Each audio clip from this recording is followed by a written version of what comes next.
Next up at UFC Jacksonville, we have David Onama taking on taking on Gabriel Santos.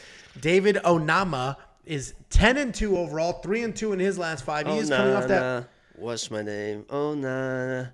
What's Nate my Landwehr. name? Onana. 9 months What's ago. my name? What's my name? He's taking on What's my Gabriel Santos. Gabriel Santos, 10-1 overall, 4-1 in his last 5. Coming off that knockout loss in his UFC debut. Look at this line movement. This is the most incredible line movement on the card. David Onama went to almost a 3-1 favorite to a 2-1 dog, and nothing's changed. There was not a picture of him with like a broken leg or a news story. This was just money immediately pounded that line. But David Onama is a kickboxer. Did you say knockout loss? Who? I thought you were talking about Gabriel Santos. You said his knockout loss in his UFC debut. 4-1 in his last 5, coming off a loss in his UFC debut. I'm pretty sure you said knockout. If I did, it's not in my notes, and I went way off script. Oh, God. He's going rogue, baby. Anyway, David Onama, he's a kickboxer. He likes to plot forward. He likes to control that pace. He's not really high volume, but he is effective. He's got a long jab, and he's constantly throwing it out there. He does tend to throw just 1 or 2 punches at a time, right? Not a ton of combinations, unless he's in the clinch. He's nasty in that clinch. Super busy with knees and elbows. If you can back him up, if you can use volume and pressure, you can have some success. That's exactly what Nate Landwehr just did to him in his last fight, where he was the 3-1 favorite. He was just outdogged and outworked. He's taking on Gabriel Santos. This guy's aggressive. He's going to charge forward. He's going to throw 1-2s. And then when you're all backed up to the cage, he's going to work in some takedowns so that he can ground and pound or try to submit you. He's not very technical as a striker, but he does throw fast. He throws with power. He is hittable on his side, but his strikes are really there just to overwhelm you so he can work in the takedowns. He has Muay Thai experience, but it's not really at a high level. Strong, slick submissions, and just looking to bounce back after that loss. The pick here is going to be Gabriel. What was that cadence? Did you have that typed out like that? Like, say it, pause. No. Say it, no, pause.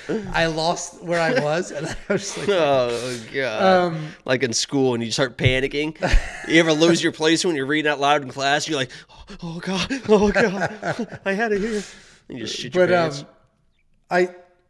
The pick is going to be Gabriel Santos, and I think the line movement is literally all based off of David Onama's last fight. Literally based off of that last fight, the Nate Landwehr fight. And people are like, well, Gabriel Santos kind of fights like Nate Landwehr. He's going to come running forward, work you against the cage, try to take you down, and just be busy in your face. And if Nate Landwehr can do that to David Onama, then people are thinking Gabriel Santos can do that to David Onama. And I think he can as well. But, I mean, these odds are absurd. Because David Onama is very, very good. He's a great underdog, especially at these odds. So I'm still going to pick Santos because he has the blueprint and he just saw the blueprint. But David Onama is not a slouch. Very good striker. Got some power. Even in that loss to Nate Landwehr, he didn't just fold. He didn't just quit. He kept trying to work. He was just outdogged. And Gabriel Santos, while is a dog, I don't think he's as doggy as Nate Landwehr. Santos is going to be the pick, but these odds are super wide. Yeah, so David Onama, let's start with him because I know him well. He was against my lock of the week, by the way. I got trashed that entire week for picking. Oh, how could you pick Nate Landwehr? This guy is going to smoke him, 3-1 favorite, this and that. And I knew that he could. First of all, I knew that he probably was not going to be able to put out Nate Landwehr, and then he was going to get outworked. But what I came away with that fight was David Onama is a lot tougher than I thought he was. I mean, he's a lot tougher because I thought the second that Nate was going to turn on the pressure, he was going to fold, he was going to quit, and he was going to get finished. But there was no quit in this guy. I mean, Nate was all over him, and he was not quitting, fighting the end, saying, okay, let's go, let's fight. And I actually think that kind of brings him to another level. When you go through those wars, you kind of change as a fighter. And I think he's going to be a great fighter for it. So you're getting a guy that was a 3-1 favorite versus Nate Landwehr. and did everything he needed to do in the first round. I mean, he almost put out Nate twice in that first round. That's one of the reasons he got so tired, is because he was working hard and he almost finished the fight in the first round. So you're getting a 3-1 favorite that pretty much almost put out Nate Landwehr in the first round as now a 2-1 dog against a guy, Gabriel Santos, who will engage in the striking. He is a good wrestler, a good grappler. If he comes in and shoots an immediate takedown and gets control, that's how he wins this fight, right? I think this is almost the same situation, the exact same breakdown as Tatsuro and Clayton. If Tatsuro can get an early takedown and control win, obviously that is a path to victory. If Gabriel Santos comes in, wrestle heavy, grapples, gets submission, that is the path to victory. But if he messes around on the feet against a guy like David Onama, who is very, very precise with his strikes and has wild power, and his hands are so fast, and I believe that Gabriel Santos will mess around on the feet. And you saw what happened to Nate. He got dropped. I think that, now, I'm not giving up on David Onama yet, man. I saw the dog in him. I think he bounces back. He feels disrespected. And if this guy strikes with David Onama, I think David Onama's going to, now I said Onama. David Onama's going to knock his ass out. But if he gets taken down immediately, obviously it's going to be like, But so David Onama's my pick. Yeah. Oh, I was like, did I miss that? Yeah, I get it. I like I said, these odds are super wide, and I'm not a big fan of just throwing money at underdogs because they're underdogs, right? Like, I'm a believer in a lot of people, and I guess I understand that. I just disagree with it. A lot of people say, well, I think it's a 50-50 fight, so I'm going to bet on the underdog.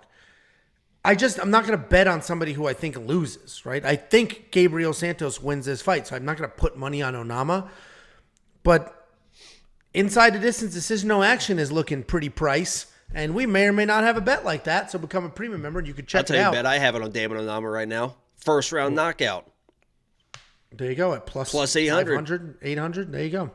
$7,000 in DraftKings. Again, I think Santos can win this fight because I think he can get the takedowns and just Nate Landwehr him. And I just finished saying I don't bet on fighters I think lose, even if the line is crazy.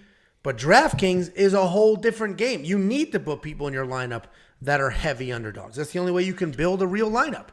And you don't always think that the underdog you have is going to win. I think David Onama is a very solid underdog in DraftKings this week. Yes, can I help you, sir? Yeah, real quick, just so I don't feel like I'm disrespecting Gabriel Santos. I think it needs to be said, he did not lose that fight against Ryan Murphy. I mean, that was like one of the craziest. I was live and be like, holy shit, they actually gave that to Lerone Murphy. And the worst part about that was Bisping was like the most biased. If you watch that breakdown, the most biased breakdown was everything Lerone Murphy was doing was like, oh my God, he's winning this fight. And it was very clear that he was losing that fight. So the fact that Bisping was like vindicated by saying he won the fight when he obviously lost that fight was really, really frustrating because he was so biased the entire time. But I mean, Gabriel Santos won that fight. So no, yeah, he's very good. He's a very good fighter, which is why I picked him to win.